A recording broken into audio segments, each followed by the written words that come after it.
दोस्तों, भारत के इतिहास में कुछ घटनाएं बड़ी महत्वपूर्ण हुई और ये घटनाएं अधिकतर 1947 से लेकर 1950, 51, 52 तक पहले 4-5 वर्षों में हुई। एक घटना 15 अगस्त 1947 को हुई जब देश आजाद हुआ। एक घटना 26 नवंबर 1949 को हुई जब हमने अपने संविधान को मंजूरी दी। एक घटना 26 जनवरी 1950 को हुई जब हमने संविधान लागू कर दिया कि आज से अंग्रेजों का संविधान कानून खत्म, हमारा संविधान लागू। एक घटना और हुई जिसका किसी को उल्लेख नहीं और आज भी किसी को मालूम नहीं, क्योंकि ये घटना बड़ी गुप्त रखी गई थी। ये घटना हुई थी 25 जुलाई 1949। मैं समय बताता हूँ। 25 जुलाई 1949, समय 3 बजे, स्थान सरदार पटेल का निवास, और उस टाइम ये निवास होता था दिल्ली के एक औरंगजेब रोड पर। वहाँ क्या हुआ कि संविधान सभा और सरकार इन दोनों की एक जॉइंट मीटिंग हुई। संविधान सभा की तरफ से 9 मेंबर उपस्थित थे, अध्यक्षता कर रहे थे डॉक्टर अम्बेडकर, और बाकी 8 मेंबर थे जो संविधान सभा के मेंबर थे। तो this was the representation of the constituent assembly. सरकार की तरफ से 2 व्यक्ति प्रेजेंट थे, एक थे पंडित जवाहरलाल नेहरू और एक थे सरदार पटेल। ये मीटिंग बहुत गुप्त रखी गई थी और कहने को कहा गया था कि ये ड्राफ्टिंग कमेटी की मीटिंग है। इस मीटिंग का एजेंडा 2 था, 2 एजेंडा थे। एक घोषित एजेंडा था। घोषित एजेंडा ये था कि साहब चीफ कमिश्नर प्रोविंसेस जो हैं, जो सेंट्रली रूल्ड है, उनके ऊपर संवैधानिक स्थिति क्या हो, उन पर चर्चा हो। अघोषित एजेंडा ये था कि दिल्ली किसकी होगी, दिल्ली पर नियंत्रण कौन करेगा। तो ये मीटिंग हुई थी 25 जुलाई 1949 को सरदार पटेल के घर, और ये बड़ी महत्वपूर्ण मीटिंग है और आज तक किसी को मालूम नहीं है कि इस तरह की कोई मीटिंग हुई। अब मुद्दा क्या था इस मीटिंग का करने का, उसके लिए हमें फ्लैशबैक में जाना पड़ेगा 2 साल और पीछे, यानी कि 1947 में। 1947 में आज़ादी से 15 दिन पहले एक मीटिंग हुई संविधान सभा की, जिसमें पहली बार दिल्ली पर चर्चा हुई और अंतिम बार चर्चा हुई, क्योंकि उसके बाद संविधान सभा में दिल्ली पर चर्चा नहीं हुई, वो संविधान सभा की कमेटियों में होती रही। तो उस मीटिंग में जो 30 जुलाई 1947 को संविधान सभा की मीटिंग में चर्चा हुई, उसमें प्रश्न यही था कि दिल्ली पर नियंत्रण किसका हो। लेकिन पूरी की पूरी विधानसभा 2 ग्रुपों में क्लियर कट बट गई। एक वर्ग कह रहा था दिल्ली में स्वशासन हो, स्टेटहुड हो, राज्य बने और लोग चुने जाएं, वो दिल्ली का शासन चलाएं। मतलब 50% लोग आप यूँ मान लीजिए एक तरफ, और 50% लोग ये कह रहे थे कि नो, दिल्ली पर सेंटर का कंट्रोल होना चाहिए। और जो लोग ये कह रहे थे दिल्ली पर सेंटर का कंट्रोल होना चाहिए, उसमें बड़े धुरंधर नेता भी थे, जवाहरलाल नेहरू थे, सरदार पटेल थे, और सच माने तो सेम पेज पर पर्दे के पीछे अम्बेडकर साहब और डॉक्टर राजेंद्र प्रसाद भी थे। उनका भी मत यही था कि दिल्ली जो है केंद्र के पास रहनी चाहिए। जो कि दोनों पक्ष अपनी अपनी स्टैंड पे अड़ गए, तो निर्णय मुश्किल हो गया और 10-15 मेंबर बोले। उसके बाद राजेंद्र प्रसाद जी ने इस मसले को ठंडे बस्ते में डाल दिया और 2 साल तक डाले रखा, 21 महीने तक, क्योंकि उन्हें पता था ये मसला शुरू होगा तो संविधान सभा टूट जाएगी, सब कुछ बिखर जाएगा, नया नया देश बनता हुआ बिगड़ जाएगा, संविधान निर्माण में बहुत भारी अड़चन हो जाएगी। तो उन्होंने क्या करा, उन्होंने किया कि उन्होंने ये मामला कि भाई दिल्ली किसके पास जाए, ये अम्बेडकर साहब की ड्राफ्टिंग कमेटी को भेज दिया। अम्बेडकर साहब ने थोड़ी रिजर्वेशन भी दिखाई कि भाई ये मेरा काम नहीं है, मेरा काम संविधान बनाना है जो मैं कर रहा हूँ। तो उन्होंने कहा नहीं, ये दिल्ली का मसला भी आप ही हल करेंगे। तो ये मामला अम्बेडकर साहब को उनको दे दिया गया।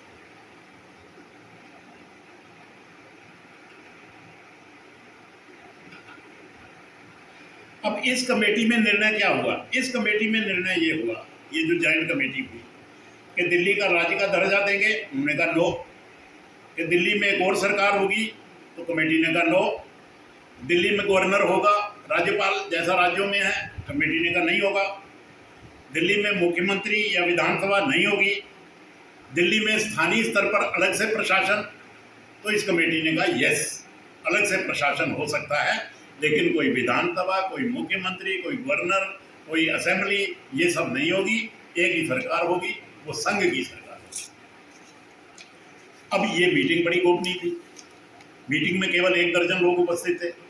9 लोग वो थे जो ड्राफ्टिंग कमेटी के थे, 2 लोग थे नेहरू जी और पटेल जी। कितने हो गए? 11। तो 11 लोग ये थे, 3, 4, 5 अफसर होंगे, और जो अफसर थे वो एक संविधान सभा के एडवाइजर थे सर BN राव, और एक थे SN मुखर्जी जो अम्बेडकर साहब की ड्राफ्टिंग कमेटी का कार्यालय देखते थे, और 2-3 अफसर वो थे जो चाय पानी जलपान के लिए रखे जाते हैं। तो ये बड़ी सीक्रेट मीटिंग थी। अब देखिए क्या हुआ, 75 वर्ष हो गए। अच्छा, अब गोपनीयता कैसे रखी गई? सर अम्बेडकर साहब चाहते थे कि ये मीटिंग बड़ी गोपनीय रहे, क्योंकि जो मुद्दा डिस्कस होने वाला है उस पर संविधान सभा बिखर सकती है, टूट भी सकती है। तो उन्होंने गोपनीयता बनाए रखने के लिए क्या किया कि अपने सचिव को बुलाया और उसे कहा कि भाई 4-5 बातों का ख्याल करो। पहली बात ये कि इस मीटिंग के लिए बहुत शॉर्ट नोटिस दो, मतलब आज नोटिस देंगे तो कल मीटिंग होगी, ताकि किसी को सोचने का और जानने का मौका ना मिले। दूसरी बात, मीटिंग संविधान सेंट्रल हॉल ऑफ पार्लियामेंट, उसको उन दिनों संविधान हॉल कहा करते थे, वहाँ नहीं होगी, मीटिंग सरदार पटेल के घर में होगी, ऑफिशियल रेजिडेंस, एक औरंगजेब रोड। तीसरी बात उन्होंने कहा कोई अननेसेसरी पब्लिसिटी इस मीटिंग की नहीं करनी है।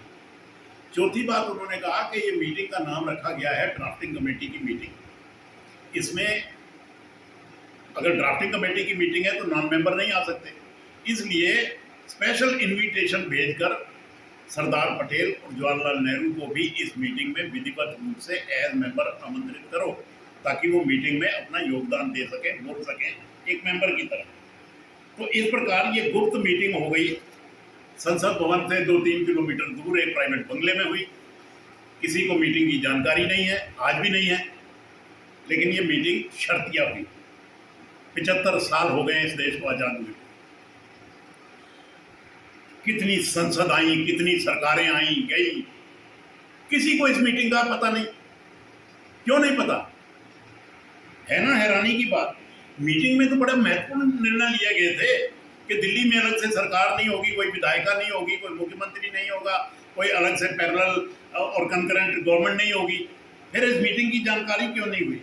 हुआ ये कि क्योंकि इस मीटिंग को गुप्त रखा गया था, तो इसके जो मिनट्स बने और जो कार्रवाई हुई वो भी अम्बेडकर साहब ने सील लिफाफे में डॉक्टर राजेंद्र प्रसाद को भिजवाई थी, संविधान सभा की कॉपी के, वो भारत के संविधान की ड्राफ्ट जो फाइनल था उसकी कॉपी के साथ लगा के। अब देखिए, जो अधिकारी थे उस जमाने में जिनको उस मीटिंग के बारे में ज्ञात था, उनमें अधिकारी भी बेचारे एक थे सर BN राव, वो अब नहीं रहे, वो चले गए। एक और अधिकारी थे जो संविधान सभा का काम देखते थे अम्बेडकर साहब की कमेटी का, वो थे SN मुखर्जी, जिनके नाम से नोटिस भी इशू हुआ। वो भी अब देश नहीं है, वो साहब राज्यसभा के महासचिव बने थे बाद में। लेकिन एक व्यक्ति आज भी हैं, वो हैं मेरे गुरु, मेरे मेंटर डॉक्टर सुभाष कश्यप। वो 90+ आयु में हैं, उनकी सारी फैकल्टीज फर्स्ट क्लास काम करती हैं, परमात्मा ने और लंबी आयु दे।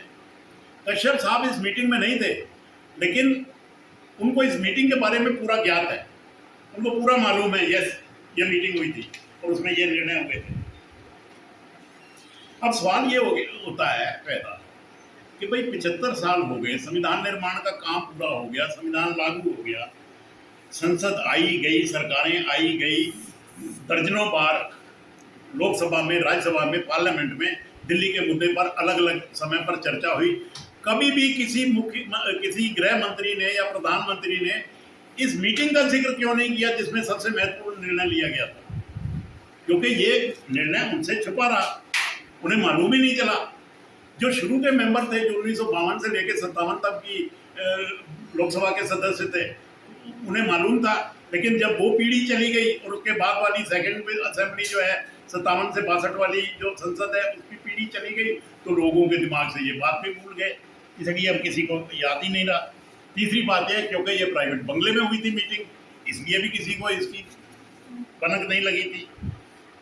अब उस पीढ़ी के अफसर वो जैसे मैंने आपसे कहा अकेले एक अफसर हैं जो इसके गवाह बन सकते हैं इस बात के, वो हैं डॉक्टर सुभाष कश्यप, और उनसे भी मेरी 2 दिन पहले बात भी हुई थी। जब दिल्ली में ये सिस्टम बना दिया गया, इस जॉइंट कमेटी में ये डिसीजन हो गया, तो 30-40 वर्ष तक कोई और काम नहीं हुआ, क्योंकि सबको पता था कि दिल्ली में ये व्यवस्था है और दिल्ली डायरेक्ट चलती थी, भारत सरकार के आदेशों से चलती थी, एक उपराज्यपाल थे उनके माध्यम से चलती थी, यहाँ कोई संस्थाएं नहीं थी। 40 साल के बाद संसद को ख्याल आया कि ये दिल्ली में ये व्यवस्था बनानी चाहिए। किसी कमेटी ने रिपोर्ट दे दी थी, संसद ने वो रिपोर्ट मान ली, और ये जो संस्थाएं हैं, ये 3 संस्थाएं फिर से पैदा हो गई। यहाँ पर एक विधानसभा भी हो गई, यहाँ पर एक सीएम नाम का प्राणी भी आ गया, यहाँ पर एक सरकार नाम का भी संस्था बन गई, और ये निर्णय लिया गया था उस जॉइंट कमेटी ने जिसमें सबसे बड़े प्रसिद्ध संविधान निर्माता हाजिर थे और तीनों भारत रत्न थे। अम्बेडकर साहब अध्यक्षता कर रहे थे, नेहरू जी और पटेल साथ में बैठे थे, 2 मेंबर संविधान सभा के बैठे थे, तो ये जॉइंट मीटिंग थी।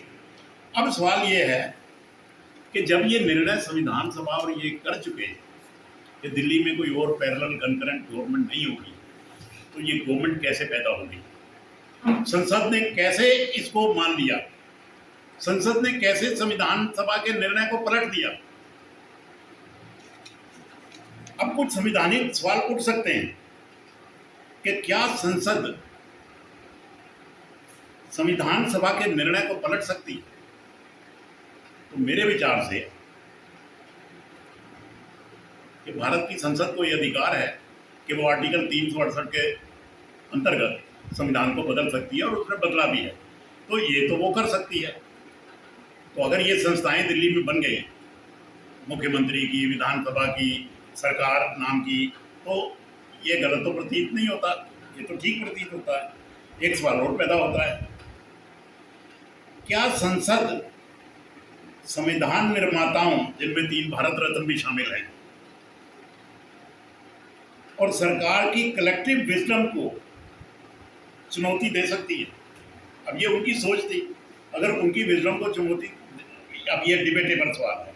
एक और सवाल पैदा होता है, क्या संसद या संसद द्वारा निर्मित संस्थाएं जो अब पोजीशन में हैं, जैसे सरकार, सीएम, असेंबली वगैरह, क्या ये संविधान सभा की सोच के विरुद्ध हैं? कमेटी की रिपोर्ट के हिसाब से तो विरुद्ध है, पटेल के हाउस की जो मीटिंग है। क्या ये इलेजिटिमेट हैं? क्या ये अवैध हैं? तो ये सवाल भी, क्या ये इमोरल है? ये सवाल भी डिबेटेबल है, और इसका फैसला भी केवल सुप्रीम कोर्ट करेगी। लेकिन सुप्रीम कोर्ट फैसला कब करेगी? सुप्रीम कोर्ट फैसला तब करेगी जब याचिका के माध्यम से उसके सामने केस लाया जाएगा। सुप्रीम कोर्ट फैसला तब करेगी जब ये सारे दस्तावेज सुप्रीम कोर्ट के सामने पेश किए जाएंगे, और अगर ये पेश किए जाएंगे या सरकार पेश कर पाती है, तो ये जो परमानेंट कन्फ्लिक्ट पिछले कुछ वर्षों से, 8-10 सालों से जो दिल्ली और केंद्र सरकार के बीच में चल रही है, इसका सदा के लिए अंत हो जाएगा, ये मेरा कहना है।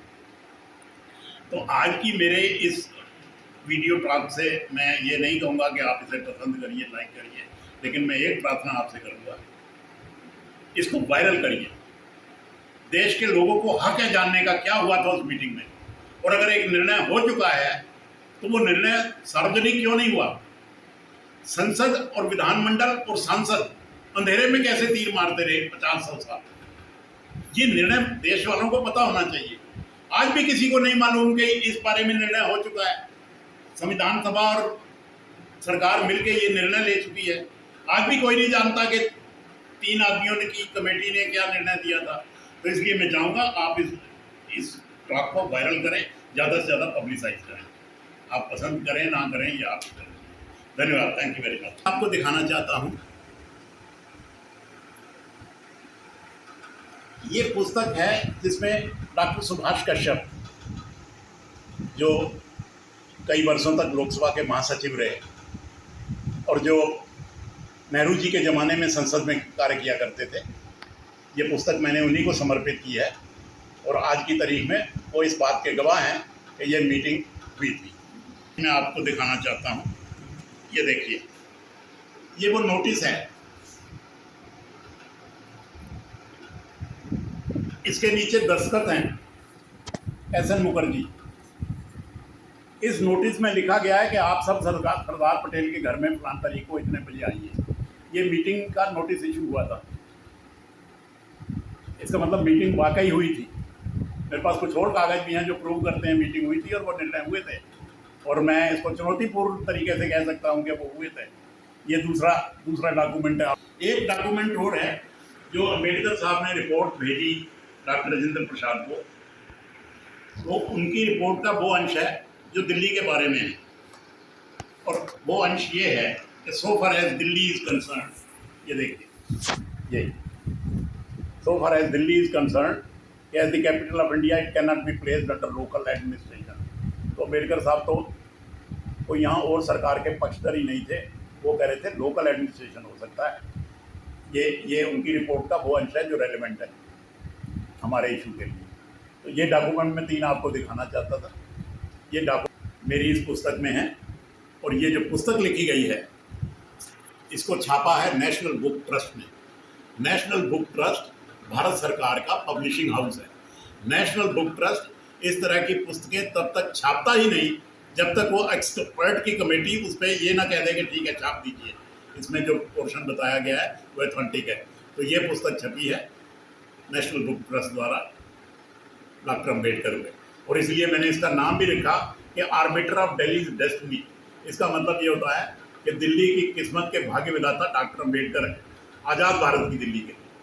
ये इसलिए ये पुस्तक आपको दिखाना चाह रहा हूँ। Thank you.